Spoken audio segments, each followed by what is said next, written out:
Si pueden ponerse de pies, vamos a tener una porción de la palabra de Dios en esta mañana. Vayan al libro de Oseas, después de Daniel. Ahí mismo, los que tengan Biblia, después de Daniel, ahí mismo comienza Oseas. Y vamos a leer el capítulo 1 de Oseas. Sí, Oseas capítulo 1. Ezequiel, Daniel, Oseas. Amén. Sí, dice así la palabra de Dios. Palabra de Jehová que vino a Oseas, hijo de Beril, en días de Usías, Jotán, Acaz y Ezequías, reyes de Judá, y en días de Jeroboam, hijo de Joás, rey de Israel. El principio de la palabra de Jehová por medio de Oseas.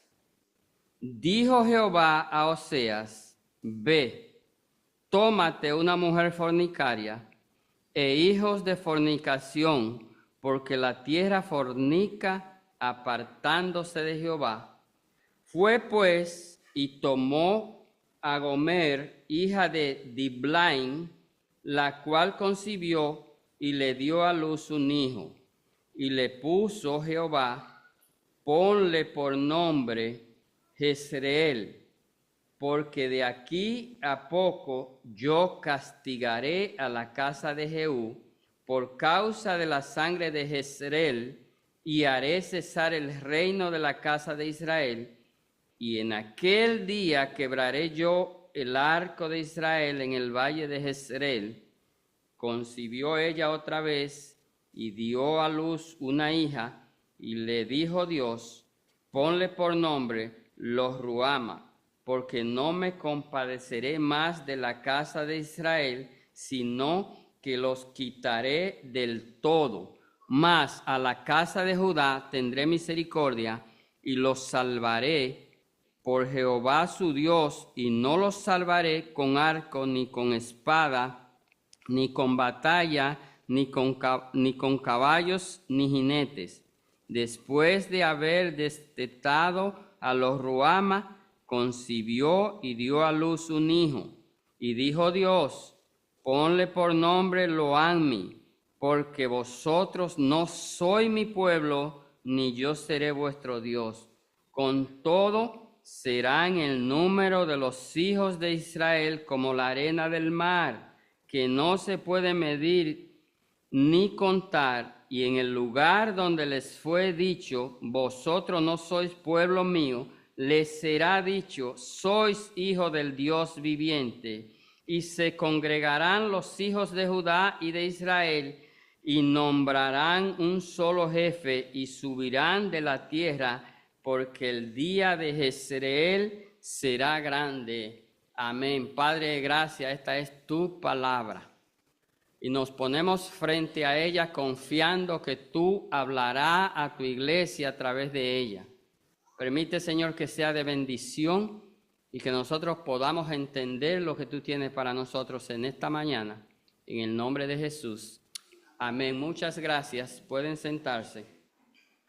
Estaremos comenzando una serie de estudios panorámicos de estos libros llamados en la Biblia los libros de los profetas menores, y andaremos por ahí creo que el resto de este año cada vez que tenga la oportunidad, porque consideramos que es una parte muy importante de la Biblia y que muchas veces la iglesia no toma el tiempo necesario, porque hasta por el nombre de los libros, a veces cuando se dice un nombre de un libro de esta sección, algunos preguntan: ¿y será un jarabe médico?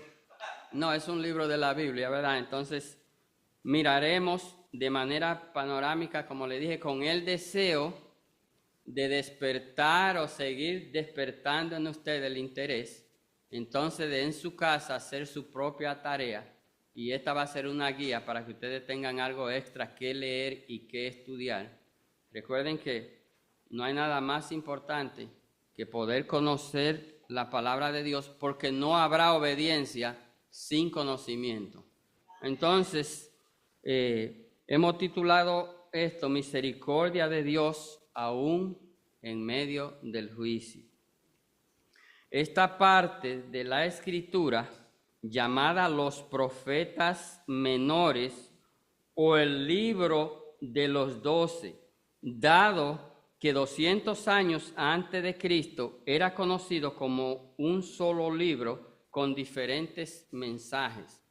Es decir, los 12 es un libro. Y miren, en el Nuevo Testamento está la evidencia, y seguro lo hemos pasado por arriba un montón de veces. Si usted va a Hechos, capítulo 7, vengan conmigo. Hechos, capítulo 7, versículo 42. Ustedes verán lo que cuando Esteban está recitando la Escritura, el Antiguo Testamento, y esto ha de llamarnos la atención, porque si usted lee el capítulo 7 entero, se va a dar cuenta que eso no fue una inspiración de Esteban, porque ya eso estaba revelado, estaba inspirado. Esteban lo que está es recitando lo que tenía de la Escritura, lo que sabía. Lo que quiere decir que Esteban sí sabía la Escritura, sí la sabía y la utilizó cuando fue necesario. Mire lo que dice el versículo 42. Y Dios se apartó y los entregó a que rindiesen culto al ejército del cielo, como está escrito en el libro de los profetas. El libro se refiere a ¿cuánto? Los profetas se refiere a esos 12 profetas que profetizaron al pueblo de Israel. Y nosotros vamos a mirar en esta mañana, ¿verdad? Que increíblemente, como decía, así se estudiaba como un solo rollo. Y nosotros vamos a ver a través de nuestro navegar por estos libros que hay unos mensajes aún vigentes y ahí hay profecías que aún no se han cumplido al día de hoy y que se van a cumplir. Y es necesario que nosotros estemos al día con esa parte escatológica, ¿verdad?, de la Escritura, de las profecías que se cumplieron, de las consecuencias. Y mire, vamos a mirar algo extraordinario también, y lo voy a dejar para ahorita eso, pero en lo que estamos leyendo, ¿verdad?, estamos diciendo que era un solo libro y que estos mensajes, aunque fue geografía diferente, porque fueron especialmente para la parte norte de Israel, para la parte sur de Israel, es decir, Israel, Jerusalén, Judá, pero también para los vecinos, ¿verdad? La profecía, la palabra de Dios, no simplemente se le dio al pueblo de Dios, específicamente y primordialmente la Biblia es para los cristianos, pero la Biblia nos manda a ser partícipe a la gente del mundo, porque los próximos, los candidatos a arrepentirse y a llegar a ser hijos de Dios, a llegar a ser salvos, ¿dónde están? ¿En el cielo? No, están en el mundo. Entonces es nuestra responsabilidad compartir con el mundo la palabra de Dios, porque es a través de la palabra de Dios que el mundo va a recibir salvación. Eso es imperativo. Dice, el primer libro o la primera parte, ¿verdad?, del trozo de los profetas menores, que es Oseas, donde vamos a estar, con 14 capítulos y 192 versículos. Su autor es igual que su nombre, Oseas, que significa salvación. En el Antiguo Testamento, incluso hasta el día de hoy, muchas personas, cuando le van a poner nombre a un niño, a una niña, a un recién nacido, están buscando un nombre. Ahora hacen una mezcla de padre, de madre o de tío, de quien sea, pero siempre con un significado. Eso no nace de ahora. En el tiempo también del Antiguo Testamento los nombres significaban algo. El nombre de Oseas significa salvación. y si significa salvación, ¿qué nos quiere decir? El mensaje, ¿verdad? Que el pueblo, que es el pueblo de Israel, de Judá y de los vecinos, en ese momento no andaban en el camino de salvación. ¿Y qué pasa hoy día? Wow. Lo mismo, el mundo no anda en camino de salvación, hermanos y hermanas y amigos que nos escuchan. El mundo no está en camino de salvación. Entonces, dijimos que significa salvación. No se sabe mucho ni de él ni de su padre, solo un poco, y no es nunca aconsejable cuando nosotros estudiamos la Biblia estar asumiendo cosas o estar repitiendo cosas que son extra bíblicas y más que no tienen sustento bíblico. Nosotros intentamos quedarnos en lo que muestra la Biblia, en lo que muestra la historia relacionada con la Biblia. Muchas veces, muchas personas se han dedicado a cuerpo y alma a hacer investigaciones. Está la arqueología que ayuda bastante y sustenta bastante la palabra de Dios increíblemente. O sea, aunque la ciencia quiere aborrecer la palabra de Dios y aunque antes muchos cristianos le tenían terror a la ciencia ha venido a ser una herramienta que da sustento a lo que el hombre descubre que ya Dios había hecho. Qué bendición el nosotros ser hijos del Dios que lo sabe todo. Amén. El Dios que ya no tiene nada Él que descubrir porque Él fue quien hizo todo. Y usted que ha creído en el Señor, usted es parte de esa etnia, usted es parte de ese grupo. Amén. Hermano, entonces cuando nosotros vemos un cristiano a veces en cualquier circunstancia o situación avergonzado, cuando el que debiera estar avergonzado es el mundo, porque usted y yo tenemos lo que el mundo no tiene. Amén. Y no solo lo que el mundo no tiene. Nosotros tenemos lo que el mundo no puede conseguir. El mundo no puede comprar lo que el cristiano tiene. Ese es un motivo enorme en esta mañana de nosotros haber venido a la iglesia y venir con gozo, venir con alegría. ¿Por qué? Porque nosotros pertenecemos a algo, y esto siempre ustedes me conocen, esto no lo digo con alegría, al contrario, lo digo con un corazón compungido, porque el mundo no tiene salvación. Aún la salvación está disponible, el mundo no la tiene. Y pudiéramos exagerar también en decir que mucha gente del mundo no quiere salvación.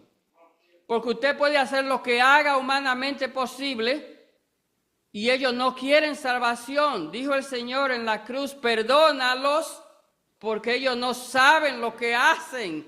Y el Señor, siendo Dios, sabía que esta gente que fueron utilizados por Dios en ese momento específico de la historia para cumplir la profecía que ya Dios había dado. Y aquí en Osea nosotros vamos a ver algo interesante, es que Dios sigue siendo como siempre ha sido. Dios es soberano y Dios va a ir al mundo y Dios va a coger lo que quiera del mundo para cumplir su propósito, porque la palabra de Dios se ha de cumplir. Dice entonces, ¿verdad?, que su escritura fue dirigida tanto al norte, ¿verdad?, a Israel, Jerusalén, como al sur, donde estaba Judá, conforme a la evidencia interna del libro. En el 7:5 de este mismo capítulo podemos ver que él era del norte. Si usted mira ese capítulo, anótelo en ahí mismo, Osea 7:5, va a ver que él perteneció al norte. La misma evidencia de su escritura nos los muestra. Pero él le escribió al norte y al sur, dijimos, y a los vecinos. A él le tocó dirigirse a un pueblo en decadencia. Miren los tres básicos problemas: decadencia moral, decadencia espiritual, alejado de Dios y persistente en pecar y no arrepentirse.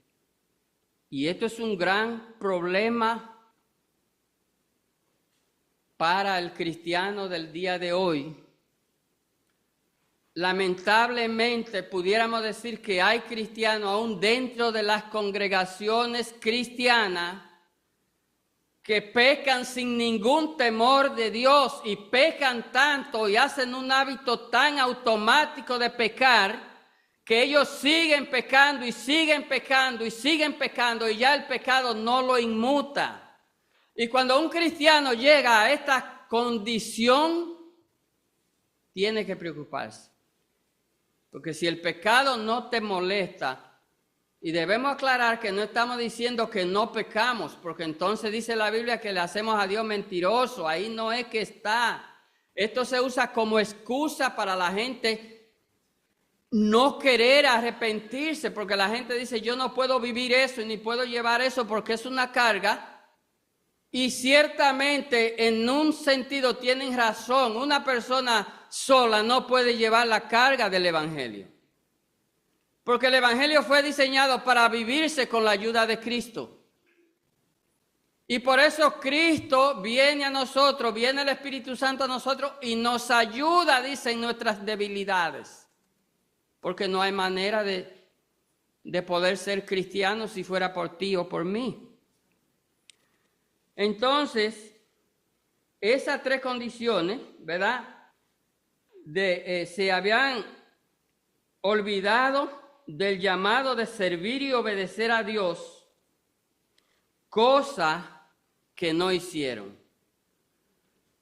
Lo que el profeta le está diciendo, él lo está llevando, lo va a llevar en su escrito a volver allá, a la esclavitud, volver a Egipto, volver a ser esclavo del faraón, volverse a recordar de lo que significaba la esclavitud, todo el trabajo que pasaron. Dios le prometió liberarlo, Dios lo libera, Dios lo ayuda a salir, Dios envía un profeta, Dios le da la palabra, ellos se comprometen un montón de veces y sí serviremos, y sí seguiremos, y sí serviremos a Jehová, y sí obedeceremos. ¿Y qué pasaba?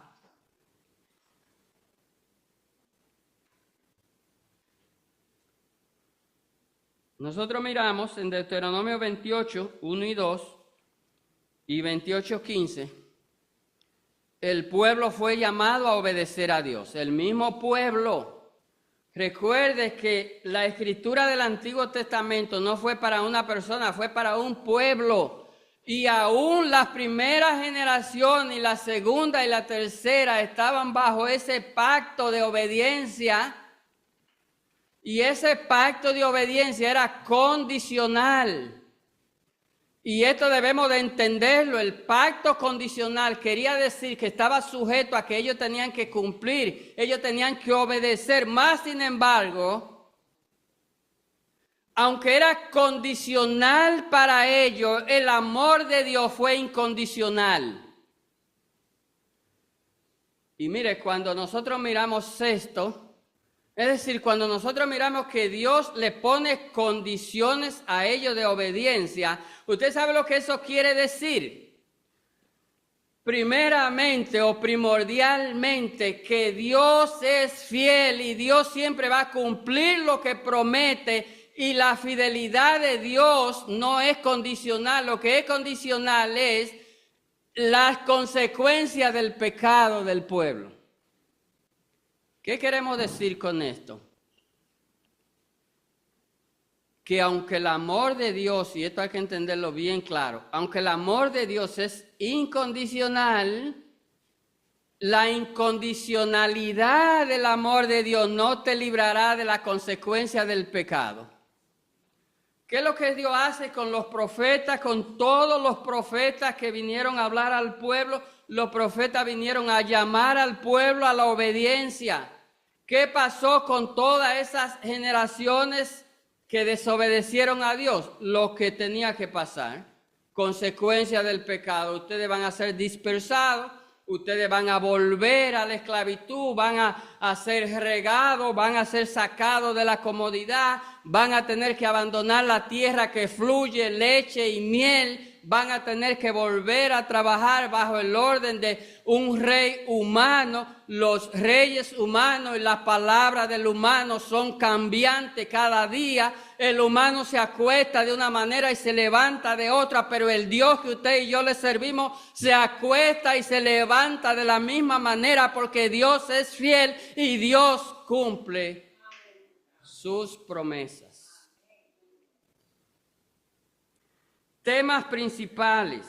En este libro completo de 14 capítulos vamos a encontrar la esposa infiel. Esto es el primer mensaje que Dios envía al pueblo, esposa infiel, los reyes en el tiempo de la profecía. Dios habla a Oseas, la fornicación del pueblo de Dios, los nombres dados por Dios a los hijos y su significado,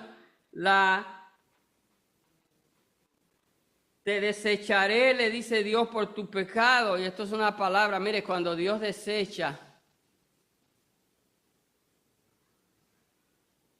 y esto nos habla de que mientras el pueblo de Dios y el cristiano peca, Dios, siempre digo, Dios no se está riendo ni mucho menos está aplaudiendo. Porque la gente entonces coge el amor fiel y eterno de Dios para justificar que como Dios es tanto amor, tanta misericordia, como Dios te quiere tanto, no importa, tú puedes pecar. Eso es falso. Cada pecado traerá consecuencias y Dios no libera a nadie de la consecuencia. No hay un solo texto bíblico que muestre a Dios librando a personas de consecuencias de pecado. No importa que hubiese sido un gran llamado de Dios, un gran profeta, un gran rey, ungido como David, no importa lo que usted tuviera, un sabio como Salomón, no importa, usted pagará la consecuencia de sus pecados. ¿Y qué les resta al cristiano de hoy día? Y si no obedece, ¿qué pasará? Consecuencia de su pecado. ¿Y usted sabe qué? Las consecuencias del pecado parece que nunca son agradables. Ninguna persona en la Biblia estuvo aplaudiendo porque estaba viviendo las consecuencias de su pecado. No hay nadie que dijera, gracias a Dios porque pequé y te desobedecí. Mira, le quité esa mujer a uno de mis siervos, fiel siervo, se la quité, hubo un engendro, nació un hijo y qué bueno que tú. No, eso trajo un dolor enorme y eso el Salmo 51 lo muestra, el dolor de la consecuencia del pecado. Entonces, otros temas, promesa de Dios a su pueblo de Israel, un pueblo infiel frente a un Dios fiel. Entonces, conforme al capítulo 1, ¿verdad? Versículo 1, dice, palabra de Jehová que vino a Oseas, hijo de Beril, en días de Usías, Jotán, Acaz, Ezequías, reyes de Judá, y en día de Jeroboam, hijo de Joás, rey de Israel. Esto nos da un contexto y esto nos manda a Reyes y nos manda Segunda de Crónicas anótenlo, desde el capítulo 19 hasta el capítulo 33, que no lo vamos a leer aquí, ¿verdad? Por falta de tiempo. Voy a estar en media hora exacto. Entonces, ahí usted va a ver qué fue lo que pasó. Sencillo. Mire para que usted se sorprenda y para que no lo agarre a media base. Jeroboam fue un buen rey y algunos de ellos fueron buenos reyes y el pueblo estaba viviendo una etapa de paz y prosperidad. ¿Y qué pasa cuando la gente está cómoda? Para decirlo en el lenguaje nuestro, cuando el cristiano, aún el día de hoy, el cristiano que está cómodo, el cristiano que tiene sus problemas resueltos, el cristiano que no hay un enfermo en su familia, el cristiano que sabe que va a cobrar y va a pagar los biles, el cristiano que lo tiene todo, tiende a no preocuparse, tiende a no orar, tiende a no buscar de Dios, tiende a no depender de Dios. ¿Usted sabe cómo pasa mucho eso? Y esto es tricky. La gente que estudia, uno debe estar pegado a Dios. Porque cuando usted estudia en la universidad lo que te enseñan es justamente eso mismo, a entender la Biblia, a predicar la Biblia, a meterte en la Biblia. La Biblia prácticamente no es un problema en cuanto a conocimiento. No lo es. Entonces, si tú te descuidas de esto, va a terminar dependiendo de ti y no de la Biblia y del Espíritu Santo y de la palabra de Dios y el poder del Espíritu. Y tú sabes que, y eso es visible ahora porque usted ve un montón de gente predicando en las redes con un montón de palabras bien orquestadas, bien preparadas, bien, y tú dices, wow, ese es una persona elocuente. Pero tú sabes que el Espíritu Santo no usa elocuencia, el Espíritu Santo te convence de tu pecado y de tu condición. Solo el Espíritu Santo es quien puede llevar la palabra a tu entendimiento. Lo demás, las palabras que se predican, la mayoría de palabras se quedan afuera, no entra. Ahora, la palabra que entra es la palabra que el Espíritu Santo lleva adentro para que cumpla el propósito de Dios. Con esto no quiere decir que uno no estudia. Con esto lo que quiere decir es que usted tiene todo el cuidado posible para que usted no sea uno más. Entonces, la condición del pueblo, al estar bien, algo bien importante en ese tiempo era que cuando no había guerra y la gente se sentía segura, la gente se ocupaba en sus asuntos. Atender su parcela, atender sus hijos, criar sus hijos, atender sus bienes. Se olvidaban de Dios. Y algo mucho más peor, que entonces dejaban de confiar de Dios y confiaban en el rey. Porque ellos entendían que era el rey el que había traído paz y el que había traído seguridad. La seguridad dependía en esos momentos de los muros y de la geografía de las ciudades. Es decir, las ciudades que estaban localizadas en las alturas eran ciudades que daban seguridad porque ellos ponían sus vigilantes y el vigilante podía ver el enemigo a distancia desde allá. ¿Y quién iba a inventar con una ciudad enclavada allá en la altura porque sabía que era hombre muerto? Entonces esto daba seguridad. La gente se sintió segura. Al sentirse segura y abandonar a Dios, Dios no se ha olvidado que hay una promesa que el pueblo tenía que obedecerle. Eso no es negociable, ni es condicional, ni depende de momento, ni de circunstancia. El cristiano obedece a Dios 24 horas. El cristiano obedece a Dios en el trabajo. El cristiano obedece a Dios en el tren. El cristiano obedece a Dios donde quiera que estés. Y el lado más fácil de obedecer es en la iglesia. Aquí todo el mundo viene bien. Aquí todo el mundo se abraza y se besa y todo el mundo está bien, los matrimonios están bien. Aquí nadie sabe quién duerme en el mueble.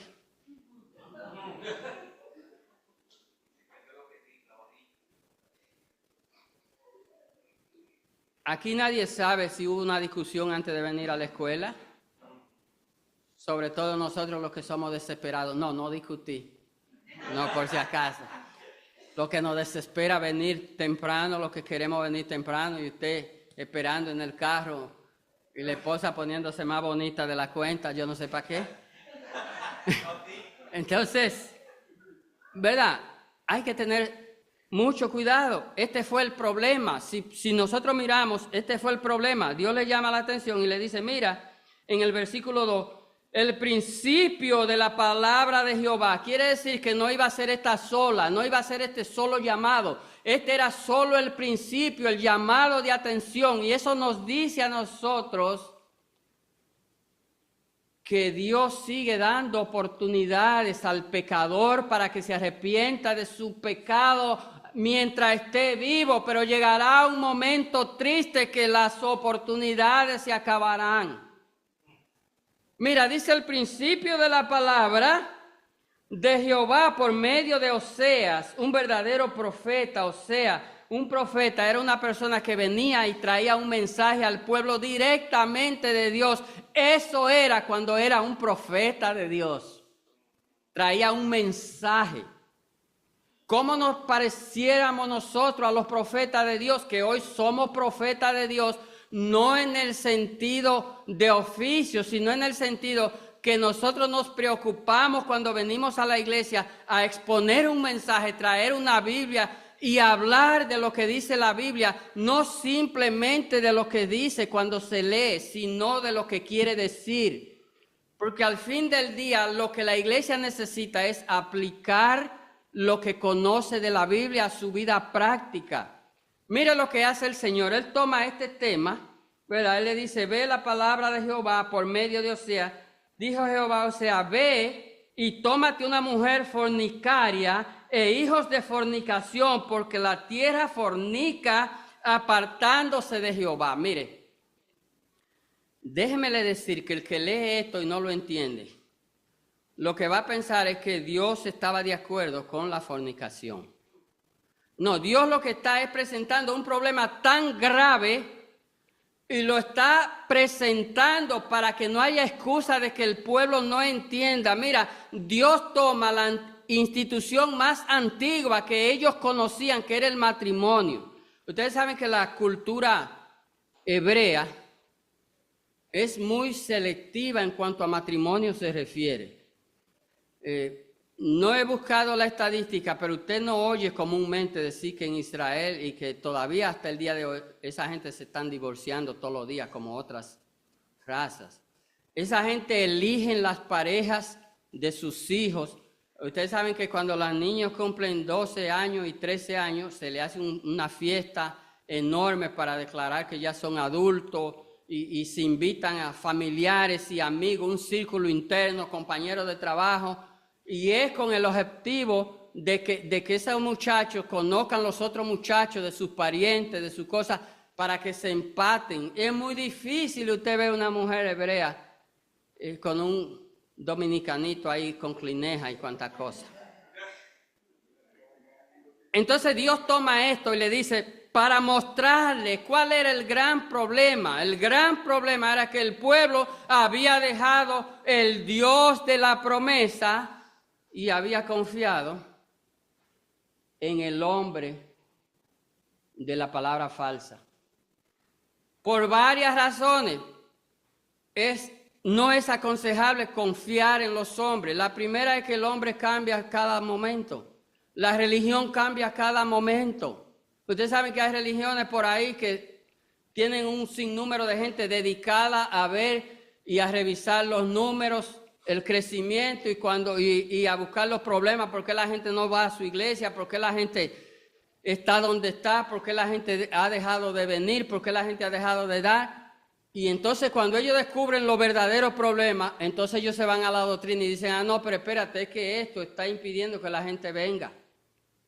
El tipo de gente que quiere venir a la iglesia es el tipo de gente que quiere venir a sentarse ahí y decir que cumplió, dan una limosna y te fuiste por ahí mismo y ya tú resolviste hasta que tú te recuerdes que hay una iglesia. Entonces, ¿ustedes saben lo que es curioso? Que a veces nosotros en nuestra vida diaria, nosotros estamos pidiendo bendiciones a Dios y eso no es malo. Pero usted sabe que a veces el estar muy bien físicamente nos perjudica espiritualmente. Me explico.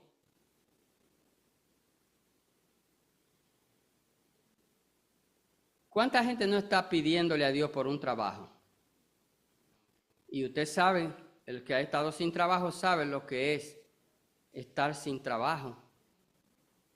Pero entonces cuando llega el trabajo, por cualquier vía que sea, el trabajo me saca de la iglesia totalmente. Porque llego tan cansado a la casa con el overtime, y miren, ese es el truco más grande que se ha inventado en este país, el overtime. Y no es porque no se necesite, es porque con ese dinero nadie hace nada. Con el dinero del overtime, lo único que usted hace es meterle más cansancio a su cuerpo. Y pagar más taxes para que ellos sigan desperdiciando y estar más cansados y tener menos deseo Gracias a Dios que se inventaron un robocito. Yo estaba viendo anoche ahí, yo le dije a mi esposa que iba a comprar uno.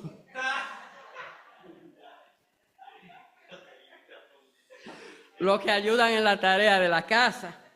Entonces, hermano, no es que es malo pedir, no es eso que estamos diciendo, es que sepamos pedir que Dios nos dé un trabajo que eso no nos interrumpa con la obra del Señor, porque al fin del día, ¿qué es lo que va a quedar? Del trabajo el cansancio y de la obra del Señor la bendición, porque en algún momento Dios te dirá a mí y a ti y a mí, nos dirá, ven buen siervo. Amén. Buen siervo es la persona que hizo lo que Dios había determinado en su soberanía que hiciera. Y al fin del día eso es lo que vale, hermano, de los trabajos, y lo vemos con los que están primero que nosotros. Usted no ve cómo es que anda la gente con 80 y 90 años. Mire, eso da pena. Usted ve gente que hasta para cruzar la calle solito, doblado, no pueden ni mirar para ningún lado porque trabajaron tanto y favorecieron tanto las arcas del gobierno de la ciudad, del estado y del federal. Y hoy día ese gobierno le ha dado la espalda porque el gobierno ha negociado todo ese dinero y todas esas cosas, y hoy día te mandan a recoger botellas. Porque lo que te dan para atrás no te dan ni siquiera para pagar la renta. Pero ¿quién te va a quitar el dolor del peso, del cansancio? Que a veces uno se acuesta en el mueble, no es que yo estoy hablando mal de los muebles, yo me acuesto en el mueble muchísimas veces y me gusta tirarme ahí en el mueble. Cansado, uno se tira ahí, ¿verdad? Ahora nunca me he tirado al mueble y Dios es testigo porque haya discutido con mi esposa. Y Dios es testigo. Y mi esposa que está ahí, que se puede parar ahora mismo y desmentirme también.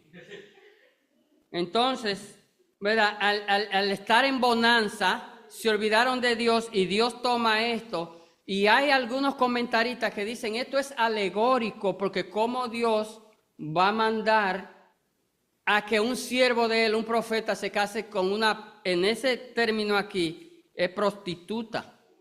Es una mujer prostituta, es decir, pero ¿sabe qué? Hay un comentarista muy bueno y él dice, por lo menos, que esto hay que entenderlo de esta manera. Esta mujer no fue alegórica, esto fue una mujer real, con nombre, con descendencia, porque lo da la misma Biblia, dice de quién era hija, y que esta mujer, al ser elegida por Dios para esto, está mostrando la soberanía de Dios primero que nada.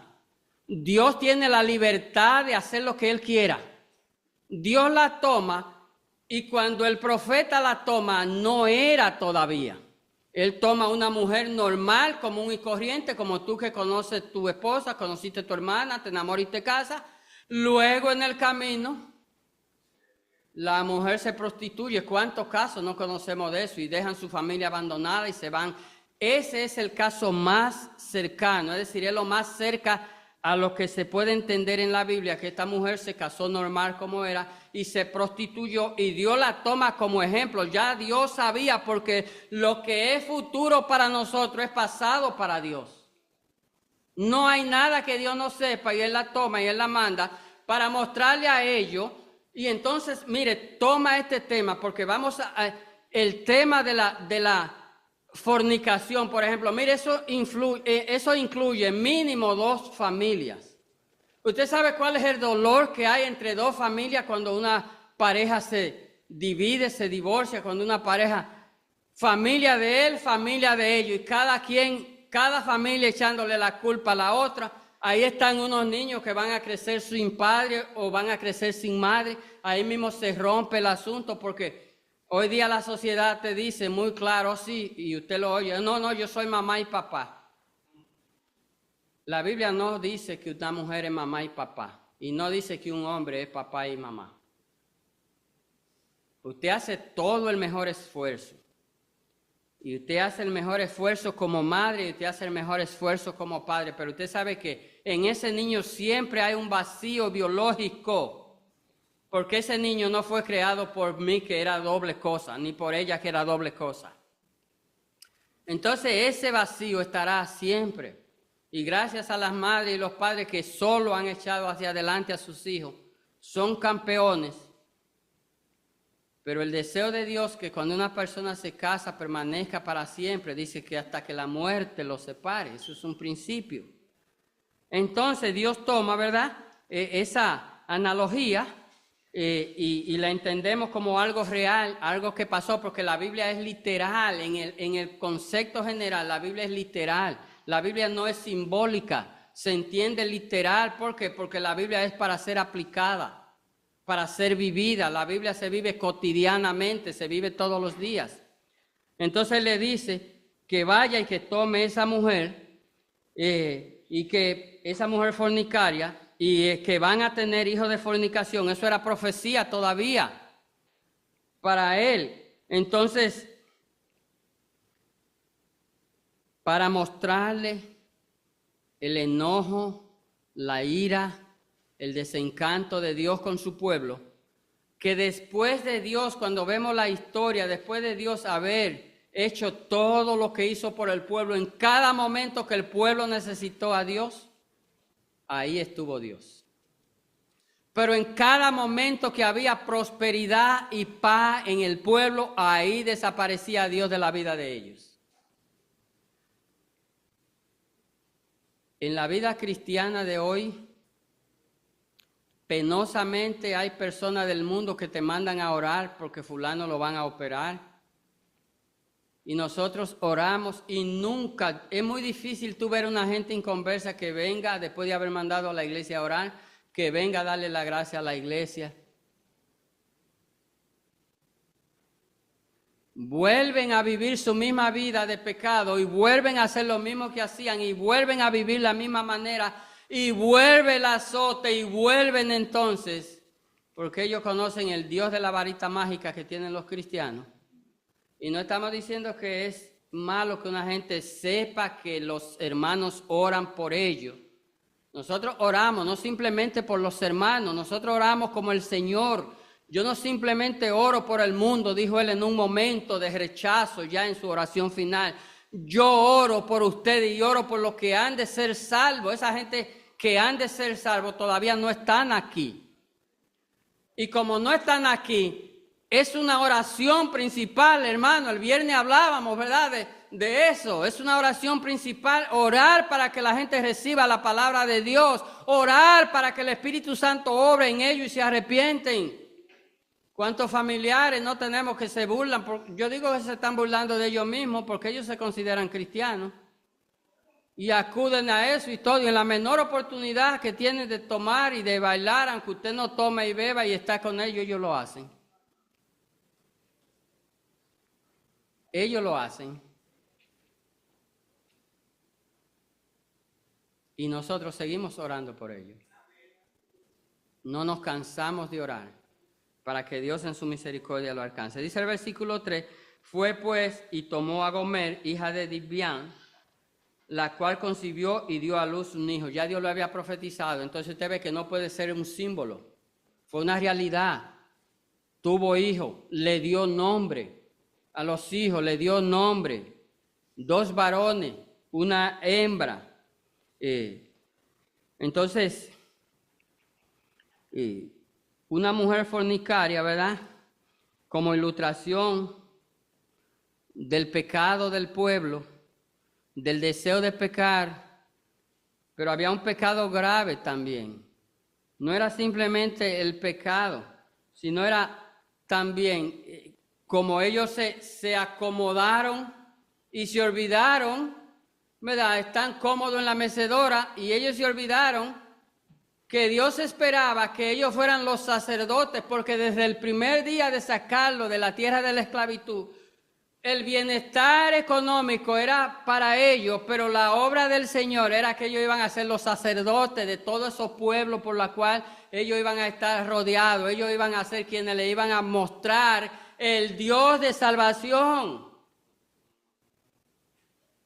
A veces pasa en nosotros también.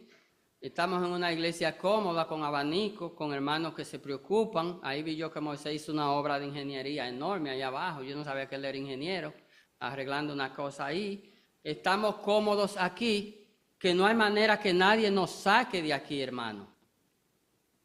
Y yo creo que muchas veces nosotros estamos como el pueblo de Israel y estamos criticándolo a ellos y nosotros estamos igual, hermano. Porque mientras la iglesia está aquí cómoda, con aire acondicionado y con de todo, bancos cómodos, hubieron unas hermanas ahí que pusieron estos comodísimos, y a veces yo tengo hasta problemas con eso, porque mientras más cómodos estamos, menos queremos movernos, hermano.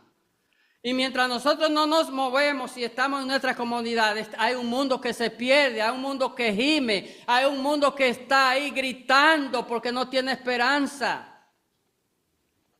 Yo no sé si usted está viendo lo que está pasando ahora mismo a nivel nacional. Yo no sé si usted ve cuántas protestas y cuántas cosas donde no hay humanidad, y una cosa es la forma y otra cosa es el fondo. Entonces, ¿dónde estamos nosotros? ¿Dónde está la iglesia del Señor? La iglesia que fue lavada, que fue comprada, la iglesia que sigue siendo el sacerdote del mundo, la iglesia que tiene la esperanza que el mundo necesita. La iglesia de Dios tiene lo que el mundo necesita, no lo tiene Trump, ni lo tiene fulano, ni lo tiene Perencejo. Ese es un engaño de Satanás. ¿Y sabe cómo Satanás engaña a la gente? Hasta los cristianos, que lo pone a comparar un hombre con otro. Pero mire qué mayor engaño, hermano, comparando un pecador con otro pecador. Y nosotros, ese es el parámetro de nosotros, comparar un pecador con otro. Y eso pasa en el mundo entero. En cada campaña la gente está hablando mal de uno y bien del que viene. Vino el que viene y lo hace peor y vuelve cada 4 años lo mismo, porque la gente está comparando un pecador con otro pecador. El parámetro tuyo es Cristo. El parámetro del pueblo de Israel fue Cristo, fue el Dios que lo sacó, el Dios que le dio una palabra de promesa, de bendición. Te voy a bendecir, pero condicionada a que me obedezca. No puede nunca haber bendición sin obediencia. Hermano, y hay que estar con los ojos abiertos, los ojos espirituales, porque mire, Satanás está usando hasta los mismos cristianos. Increíblemente, Satanás usa hasta los mismos cristianos para dividir la iglesia. Y a veces uno no se da ni de cuenta. Hermano, pataléate. Tú no le sirves a Satanás, tú le sirves a Dios, y todo lo que es división pertenece a Satanás, porque Dios vino a multiplicar, Dios vino a bendecir, Dios vino a que haya abundancia en la iglesia. Dios no quiere que su iglesia esté envuelta en tantas cosas vaniles que no tienen ninguna importancia y que no están avanzando la obra del Señor. Y mucho menos la va a avanzar. Porque si nosotros no entendemos la palabra de Dios, nos va a pasar como el pueblo de Israel. Vinieron los profetas, todos los profetas vinieron a llamar la atención. Mire, despiértense. Y ustedes están dormidos. Los reyes son temporales y lo vemos en la Biblia. Duraban 30, duró 55, uno, duraban 50, duraban 2 meses, duraban 3 meses y venía. Incluso hasta cuando se hacía grandes movimientos y el pueblo decía, sí, voy a obedecer y vamos a obedecer, y salían de ahí con la obediencia en la mente, y a la media hora se olvidó la reforma. Todo el mundo a lo mismo. Todo el mundo a lo mismo. Sigue diciendo el versículo 4 y 5, dice, y le dijo Jehová, ponle por nombre Jerem, porque aquí a poco yo castigaré a la casa de Jehú por causa de la sangre de Jerel, y haré cesar el reino de la casa de Israel. Esto es una profecía de largo alcance y de largo cumplimiento. Aquí hay una parte que no se ha cumplido y ustedes saben cuál es. Todavía el Señor, ese rey que el Señor levantó, que designó, que está marcado para reinar el mundo con justicia, todavía está por venir. Y amigo, tú que me escuchas, puede haber alguien Zoom donde quiera que esté. La solución al problema más grave que tiene el mundo no la tiene el hombre. Esta vida es temporal, y yo decía en una meditación que nosotros nos enfocamos con mucha propiedad a predicar el evangelio de la venida de Cristo, pero la gente hay que decirle también que se va a morir cualquier día. Porque la gente te puede rebatir que Cristo no ha venido. Y tú le dices, Cristo te está esperando, y ellos si quieren lo creen, si quieren no lo creen. Ahora cuando tú le dices, tú vas a morir, no hay nadie que no crea en la muerte. ¿Qué pasará el día que muera? Tú seguirás cómodo aquí con todo lo que Dios te ha dado y te lo llevará para cuando siga después de aquí. ¿O qué pasará después de la muerte? Bueno, la Biblia dice que está determinado para los hombres que mueran una vez y después el juicio. Y yo lo creo porque eso que dice Hebreo 9:27, ya Dios lo había dicho aquí en el Edén. Le dijo al hombre, el día que pecare morirás. Y algunos hombres creen que nada más es morir. Y dicen, voy a vivir mi vida aquí y voy a hacer lo que sea. No, tú morirás, pero tú serás despertado. Dice Tesalonicenses que el Señor con voz de arcángel, con voz de trompeta, es decir, una voz que es ineludible, nadie escapará. Despertará a todos los que duermen, serán despertados. Y dice Daniel que unos despertarán, y ahí está la iglesia del Señor. Unos despertaremos para juntarnos con el Señor y gozarnos, porque el Señor nos ha dado salvación y vida eterna, pero otros despertarán para vergüenza y confusión. Nada más hay dos lugares cuando tú despiertes: vas para la gloria o vas para el infierno. No pierdas tu tiempo, hermanos y amigos. Dios demanda de los hermanos fidelidad, y Dios demanda de los amigos que necesitan salvación y necesitan un Salvador. No salga de esa puerta sin buscar la salvación, y nosotros te vamos a guiar y te vamos a dirigir a cómo llegar a una verdadera salvación. Dios le bendiga.